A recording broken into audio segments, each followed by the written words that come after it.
Hello students, आज के lecture में हम लोग सीखेंगे कि एग्जैक्टली हाइड्रोजन स्पेक्ट्रम क्या है। लास्ट लेक्चर में हमने सीखा था कि नील्स बोहर ने किस तरीके से बोर्स एटॉमिक मॉडल में radius of Bohr orbit, velocity of Bohr orbit और energy of the Bohr orbit के बारे में बताया था। और उसी कॉन्सेप्ट को आगे लेके जाके हाइड्रोजन एटम अलग अलग एनर्जी लेवल पे किस तरीके से इलेक्ट्रॉन्स को एक एनर्जी लेवल से दूसरे एनर्जी लेवल पर जाने के बाद कैसे रेडिएशंस आते हैं, इसके बारे में हम सीखेंगे। ठीक है, नमस्कार, मैं हूं सिद्धेश सर और आप हैं सिद्धेश सर फैंटास्टिक फिजिक्स में। तो आज के लेक्चर की शुरुआत जो होगी that will be from hydrogen spectrum के साथ। और हाइड्रोजन स्पेक्ट्रम में सबसे इंपॉर्टेंट चीज हमने लास्ट टाइम देखा था दैट नील्स बोहर ने अपने 3 पोस्टुलेट दिए थे। उसमें से जो आखिरी वाला पोस्टुलेट था, थर्ड पोस्टुलेट, दैट जब भी इलेक्ट्रॉन एक ऑर्बिट लेवल से दूसरे ऑर्बिट लेवल पे या फिर एक एनर्जी लेवल से दूसरे एनर्जी लेवल पे जब जंप करता है तो जो एनर्जी का डिफरेंस है that goes out in the form of radiations. और फॉर्मूला था EM - EN is equals to h nu. ये हमने देखा था। अगर ये आपने नहीं देखा है तो प्लीज आप वो वाला वीडियो रेफर कर लीजिए पहले, जिसमें आपको इस बारे में पता चलेगा। ठीक है, उसी का कनेक्शन वाला जो लेक्चर है वो आज रहेगा, that is hydrogen spectrum. So hydrogen spectrum जो कि एक्चुअल में कुछ इस तरीके से दिखता है, जहां पर ये अलग अलग एनर्जी लेवल्स होती हैं और इलेक्ट्रॉन्स अलग अलग लेवल से जंप करता है जनरली अलग अलग लेवल्स पर। इसके बारे में हम आगे जाके देखेंगे। बट जब भी इलेक्ट्रॉन किसी भी लेवल से किसी भी लेवल पर जंप करता है एट दैट टाइम वो एनर्जी को बाहर फेंकता है। So that difference in the energy level जो होती है दैट इज योर एक्चुअल में वो h न्यू के फॉर्मेट में बाहर निकलती है। अब अगर वो h न्यू है तो न्यू इज द फ्रीक्वेंसी, आपको पता है, एंड फ्रीक्वेंसी का फॉर्मूला होता है c/λ। सो कहीं ना कहीं यहां पर वो वेव की वेवलेंथ भी मैटर करती है कि कौन सी वेवलेंथ बाहर निकल रही है। सो अब एग्जैक्टली हम यही देखेंगे कि उस वेवलेंथ के वेव नंबर का क्या डेरिवेशन है। So let's go with the derivation of wave number के साथ जाएंगे हम लोग। ठीक है, so derivation of wave number of emitted spectrum. तो हमें वेव नंबर मतलब 1/λ का फॉर्मूला चाहिए। सो हमारा एम है that we have to derive wave number. So अब इसका प्रोसीजर क्या है, बहुत सिंपल प्रोसेस है बेटा, कि हमें जो तीसरा पोस्टुलेट है वो तीसरे पोस्टुलेट को ध्यान रखना है कि सपोज अगर ये एक एनर्जी लेवल है और ये एक एनर्जी लेवल है, ये एनर्जी लेवल है सपोज EN और ये एनर्जी लेवल है EM।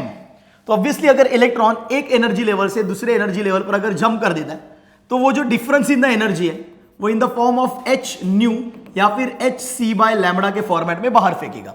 और इसी कॉन्सेप्ट को आगे लेके जाएंगे हम और इस 1/λ का हम फॉर्मूला डिराइव करेंगे। सो स्टेप नंबर 1 जो डेरिवेशंस की है वो है, देखिए मैं हमेशा डेरिवेशन में स्टेप्स एक्सप्लेन कर देता हूं। तो पहला जो स्टेप है वो है कि आप n नंबर के ऑर्बिट का एनर्जी फाइंड आउट कर लीजिए, जो कि टोटल एनर्जी के फॉर्मूले से आपको मिल जाएगा। फिर आप m नंबर का जो एनर्जी है, एनर्जी लेवल है, उसका एनर्जी भी फाइंड आउट कर लीजिए। एंड फाइनली थर्ड स्टेप, आप थर्ड पोस्टुलेट जो है बोहर का, उसमें इसे अप्लाई कर दीजिए। ठीक है, सो वेरी फर्स्ट स्टेप हम EN की वैल्यू फाइंड आउट करेंगे। अब EN क्या है sir? So it is a total energy of the electron with in the certain orbit. और इसका फॉर्मूला, इसका डेरिवेशन हम ऑलरेडी प्रीवियस लेक्चर में कर चुके हैं, इसलिए मैं बता रहा हूं कि अगर आपको ये अंडरस्टैंड करना है तो आपने प्रीवियस लेक्चर देखना जरूरी है। ठीक है, सो अगर ऐसा ही है तो sir what is the total energy या फिर E का फॉर्मूला? सो E का फॉर्मूला जो होता है फॉर nth ऑर्बिट, ये हमने लास्ट टाइम देखा था, it is -me⁴ divided by 8 ε0² h² n²। तो जब n ऑर्बिट आप लोगे तो यहां पर आपको n ही लेना है। ठीक है, n ही लेना है और वही काम करना है। सो एग्जैक्टली हम क्या प्रूव करने वाले हैं ये मैं आपको पहले ही बता देता हूं। हमारा अल्टीमेट एम है कि हमें प्रूव करना है that 1/λ is equals to r, that is a constant, bracket में 1/n² - 1/m²। ये फॉर्मूला है। अब ये फॉर्मूले तक हमें पहुंचना है, हम कैसे पहुंचेंगे ये डेरिवेशन में हम देखेंगे। मेरा स्टाइल ऐसा ही है बच्चों, मैं पहले बता ही देता हूं कि हमें प्रूव क्या करना है, ताकि आधे डेरिवेशन के बाद बच्चे खुद ही दिमाग लगा सके कि एग्जैक्टली क्या स्टेप्स को आगे जाके लेना है, because we have to derive the things. तो कहां पर पहुंचना है ये हमें अगर पता है तो हम डेरिवेशन को अंडरस्टैंड कर सकते हैं कि क्यों स्टेप्स आ रही है वैसे। ठीक है, सो अगर ऐसा ही है, सो लेट्स स्टार्ट विद, ये हमारा डायग्राम है, correct. So equation of total energy of electron in nth orbit. अब जो n ऑर्बिट है, बेस ऑर्बिट, उसकी अगर एनर्जी की बात करें तो एनर्जी का फॉर्मूला जो है वो है total energy that is EN is -me⁴ divided by 8 ε0² h² n square, ये हमें पता है and that is equation number 1, correct. तो चलो एन ऑर्बिट का तो हो गया काम, अब same to same M orbit के लिए देते हैं। देयरफॉर इक्वेशन, या फिर देयरफॉर तो नहीं आएगा, but now equation of total energy of electron in mth orbit, mth orbit जो हायर ऑर्बिट है, सो mth ऑर्बिट इज, अब आप mth ऑर्बिट का ले रहे हो तो यहां पर हम आगे बढ़ेंगे, em same to same formula है बच्चों, बस n के जगह पर m आ जाएगा, ठीक है। सो it is -m(e⁴ divided by 8 epsilon 0 square h square m square, ठीक है। सो it is m square, equation number 2।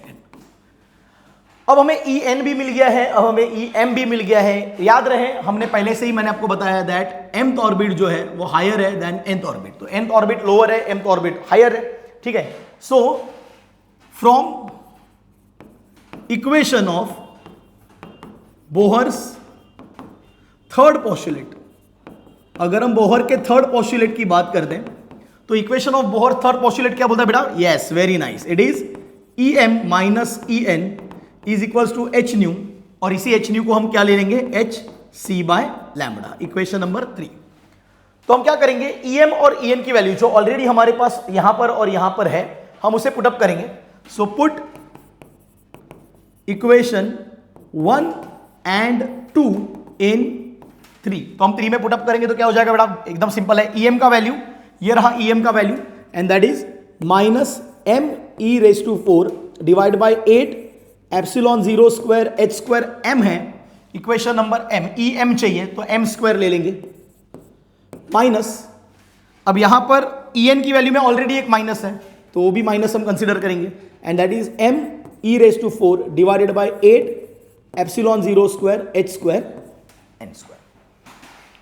तो होपफुली आपको यहां तक ये समझ में आ गया होगा, ठीक है। हम नेक्स्ट पेज लेंगे इसके लिए, अब इसके आगे का जो प्रोसीजर है वो यहां नहीं करेंगे, हम आगे जाएंगे। सो क्या हो जाएगा आगे की प्रोसीजर में, पे अटेंशन, इसमें से ये माइनस और माइनस क्या हो जाएगा बेटा? प्लस हो जाएगा, और प्लस होने के बाद क्या हो जाएगा? It will be like, so it is, अब आप जब पहले वाला देख रहे हो यहां पर स्टेप, तो पहले वाले स्टेप में क्या आ रहा है आपका? Em माइनस En, ये आपका हो गया है, आप यहां पर साइड में ले रहे हो hc बाय लैम्बडा, ठीक है। तो आपने ये Em ले लिया, ये माइनस En कर लिया, ये hc बाय लैम्बडा भी कर लिया। अब आप आगे जा रहे हो और अब आप क्या करोगे? It is -me⁴ divided by 8 epsilon 0 square h square m square, minus minus हो गया है plus, so it is me⁴ divided by 8 epsilon 0 square h square n square is equals to hc by lambda. पहले वाले से हमने carry forward कर लिया है। अब यहां पर क्या होगा? me⁴ divided by 8 epsilon 0 square h square common आ जाएगा, यहां पर बचेगा -1/m square plus 1/n square, तो n स्क्वायर पहले ले लेंगे, so it will be 1/n square minus 1/m square is equals to hc by lambda. अब हमें 1 बाय लैम्बडा में इंटरेस्ट है तो हम hc को डिवाइड कर देंगे, सो देयरफॉर इक्वेशन हो जाएगा, ये 1 बाय लैम्बडा यहां लिख रहा हूं मैं, so that is 1 by lambda is equals to hc divide हो जाएगा, वो इक्वल टू के उधर लिख रहा हूं मैं, and that will become me⁴ divide by 8 epsilon 0 square h square already और h यहां आ जाएगा तो क्या हो जाएगा बेटा? वेरी नाइस, h³ और c भी आ जाएगा यहां पर, c and 1/n square minus 1/m square. Niels Bohr के इंटेंशन क्या थे पता है ना, कि जब भी आपको इक्वेशन चाहिए होगा तो हम क्या करेंगे? सिर्फ वेरिएबल होना चाहिए नंबर्स, बाकी सब कांस्टेंट। तो अगर आप गौर से देखते हो इसे, तो ये भी एक तरीके का क्या है? कांस्टेंट ही है, because mass of electron, charge of electron, epsilon 0, h Planck's constant और c that is velocity of light in vacuum, ये सारी वैल्यूज तो फिक्स ही है। इसको that is me⁴ divide by 8 epsilon 0 square h³ c, इसी को बोला जाता है बेटा रिडबर्ग्स कांस्टेंट। क्या बोला जाता है बेटा? Rydberg's constant. ये है r। सर ये r की वैल्यू क्या है? तो इस r की जो वैल्यू है बेटा, ये सारा सॉल्व करोगे अगर आप तो डायरेक्टली मिल जाता है वैल्यू 1.097 इंटू 10⁻⁷, ये इसका डायरेक्ट वैल्यू है। यूनिट ऑब्वियसली 1/λ है, तो लैम्बडा का यूनिट के हिसाब से ये आएगा 1 डिवाइडेड बाय मीटर। तो बेटा ये जो आर की वैल्यू है ये आपने भूलना नहीं है, ये आर की वैल्यू बहुत ज्यादा जरूरी है, ये आपके न्यूमेरिकल्स में भी आपको बहुत बार काम में आती है। सो ऑटोमेटिकली आपका इक्वेशन बन जाता है देयरफॉर 1/λ इज m⁴ और ये सब कुछ के लिए क्या आ रहा है r, so that is r in bracket 1/n² minus 1/m²। So hopefully आपको ये समझ में आ गया होगा कि ये वेव नंबर का फॉर्मूला है। इसी वेव नंबर के फॉर्मूले से हम जनरली वेवलेंथ फाइंड आउट कर लेते हैं। अगर किसी ने बोला दैट इलेक्ट्रॉन जो है वो 5वें ऑर्बिट से तीसरे ऑर्बिट पे जंप कर रहा है, तो बेटा बेस ऑर्बिट n है, मतलब n की वैल्यू जो है वो 3 है और m की वैल्यू जो है वो 5 है। सो n पहले आएगा, m बाद में आएगा, सो 3 और 5 ऐसे लेना है आपने। और जैसे आप वैल्यू पुटअप करोगे, r की वैल्यू पुटअप करोगे, आपको ऑटोमेटिकली लैम्बडा का वैल्यू भी मिल जाएगा। ठीक है, सो इस तरीके से जनरली हमें क्या करना होता है, इस सम को सॉल्व करना होता है। सपोज अगर क्वेश्चन आता है that question is what will be the emitted radiation wavelength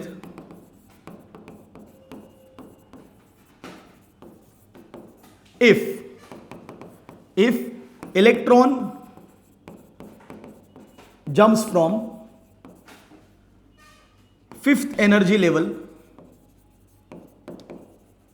to 3rd। तो हमें समझना चाहिए बेटा इस सम में n का वैल्यू जो है वो 3 है, m का वैल्यू जो है वो 5 है, और हम डायरेक्टली वैल्यू पुटअप करेंगे। So it is 1/λ equals to r की वैल्यू 1.097 इंटू 10⁻⁷ जो कि हमने यहां से लिया हुआ है, एंड देन ब्रैकेट में 1/n² that is 1/3² that becomes 1/9 minus 1/m² that is 5² that becomes 1/25। So this will become 1/λ equals to 1.097 into 10⁻⁷ in bracket 25 minus 9 16 divide by 25 into 9 that is 225। And finally जब आपको lambda चाहिए हम इसका reciprocal ले लेंगे। So this will become lambda equals to 225। So it is 225 divided by, ये सारा number divide हो जाएगा 1.097 इंटू 16 इंटू 10⁻⁷। आगे आप लॉगरिथमिक टेबल अप्लाई करके इसको सॉल्व कर सकते हो। तो जनरली ये फॉर्मूला आपको सीधा बता देगा कि आप किसी भी एनर्जी लेवल से किसी भी एनर्जी लेवल पे जंप कर लो, आपको वेवलेंथ तो यहां से मिलेगा ही मिलेगा। ठीक है, फ्रीक्वेंसी भी मिल सकता है, अब C equals to nu lambda का फॉर्मूला अप्लाई कर दो, आपको फ्रीक्वेंसी भी मिल जाएगा। सो इस तरीके से हम जनरली हाइड्रोजन स्पेक्ट्रम की स्टडी करते हैं। अब इसके बाद हम आगे बढ़ेंगे और हम देखेंगे कि इसका यूज एग्जैक्टली इस हाइड्रोजन स्पेक्ट्रम में कैसे आता है। ठीक है, तो इसके लिए आप बने रहिए।